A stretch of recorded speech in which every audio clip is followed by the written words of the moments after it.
Mayor, it's probably done, what, at least 5, maybe 10 minutes of research on the government's announcement this morning. Maybe 3.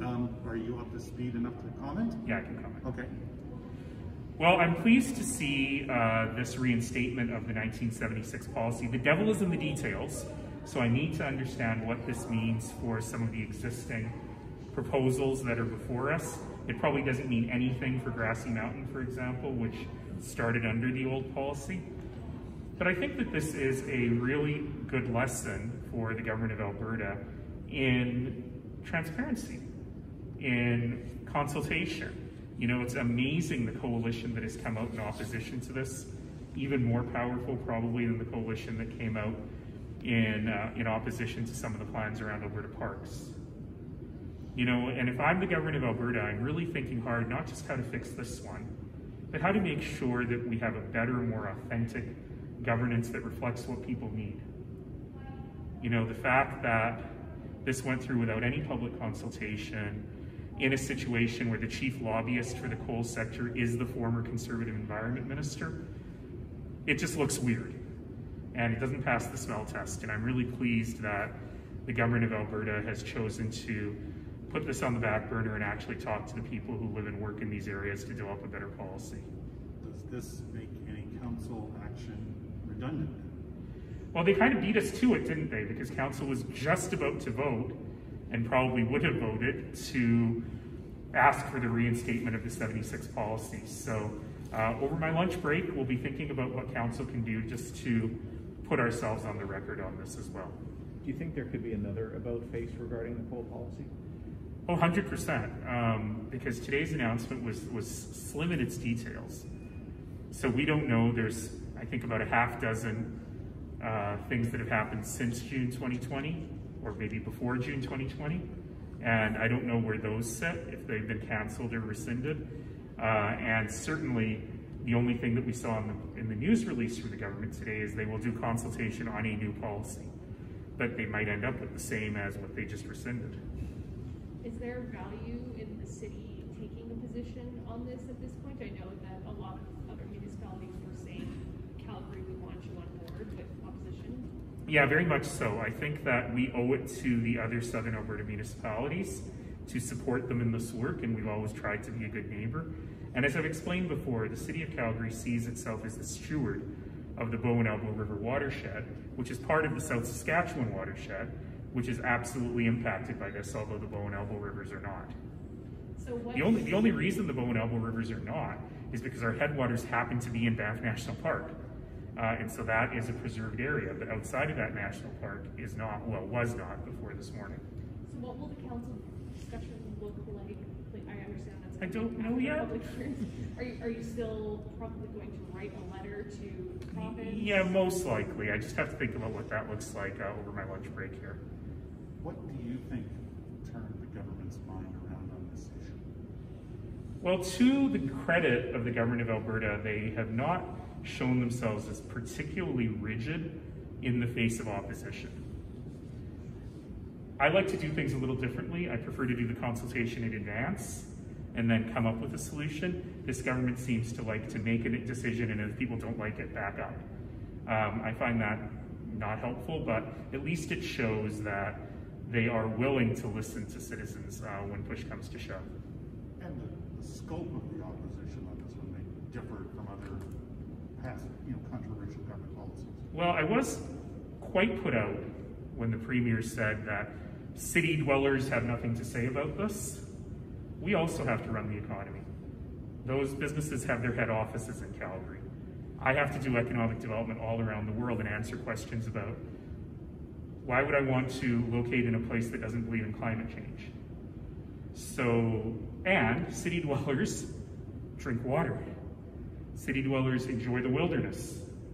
And to say that, 80% of the people who live in this region should have no right to talk about this stuff, I was a bit put out by that. It's more than just city dwellers who are concerned. Well, absolutely. This is a great coalition. And in fact, when I was chatting with some of the ranchers who really were leading this, and they asked for my support, I said, would it be helpful for you to have the city's support?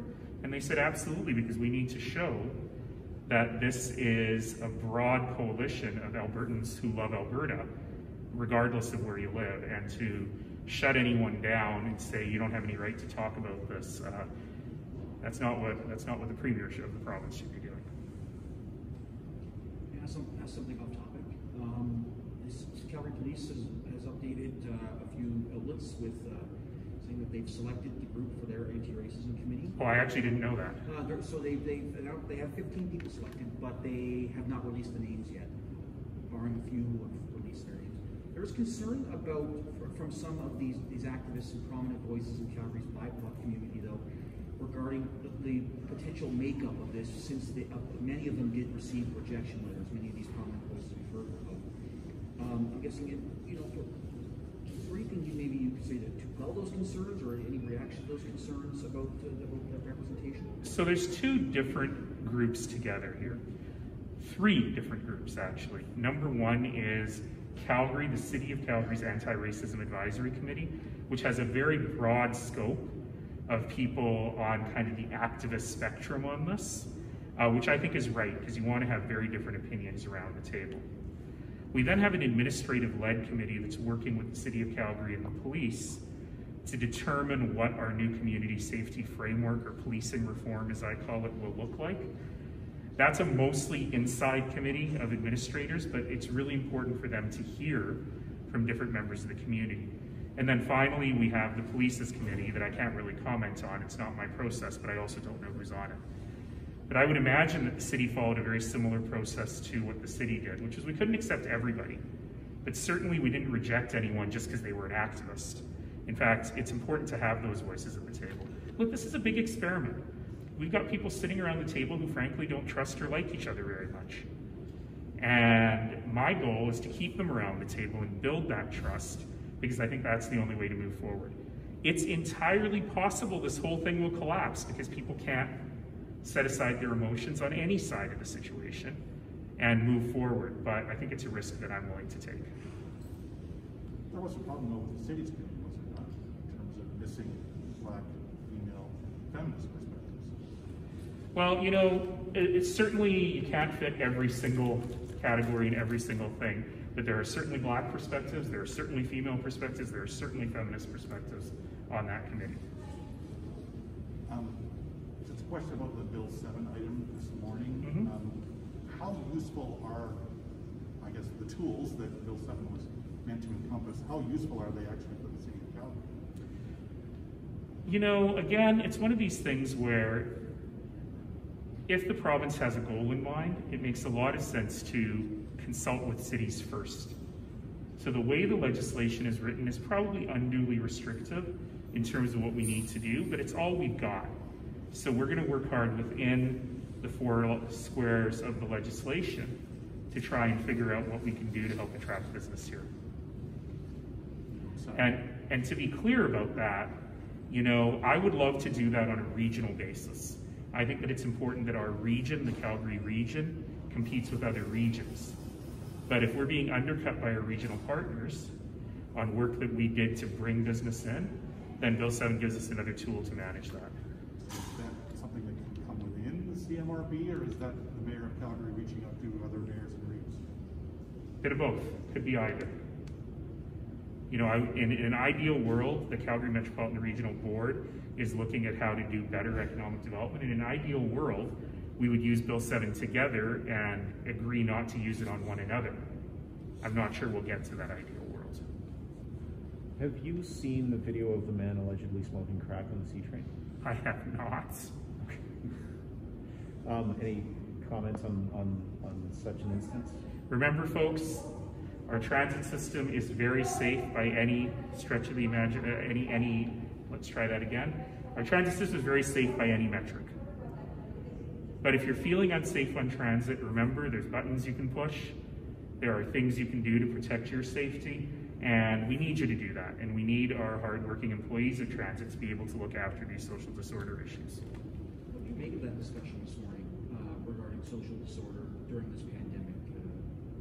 What are your thoughts on that? Did I completely miss that discussion this morning?